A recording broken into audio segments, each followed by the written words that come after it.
Have you ever been in the middle of a complex edit in Adobe Photoshop and suddenly your brush cursor turns into a plain crosshair, making it impossible to see the size of your brush? It is a common frustration, especially for beginners, but thankfully it is almost always an accidental setting toggle rather than a software bug. In today's video, I'm going to show you exactly how to fix the cursor stuck as a crosshair in Photoshop so you can get back to your design work immediately. If this tutorial saves you time today, please make sure to hit that like button and subscribe to the channel for more quick design tips. All right, let's jump right into the solution.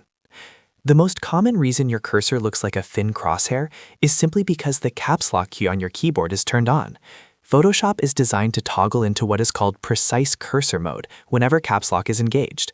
This mode is useful for extreme technical precision, but it can be very annoying if you didn't mean to trigger it.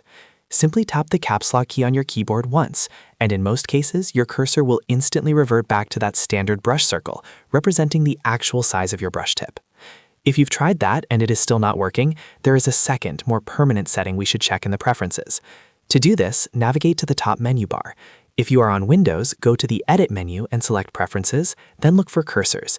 If you are on a Mac, click the Photoshop menu in the top left corner, then go to Preferences and select Cursors.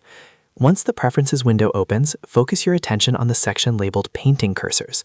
You will see several options here, but you want to ensure that the setting labeled Normal Brush Tip is selected. If for some reason it is set to Precise or Standard, that is exactly why you aren't seeing your brush size. Select Normal Brush Tip, then click the OK button to apply your changes. Your cursor should now be back to normal. It is really that straightforward to fix.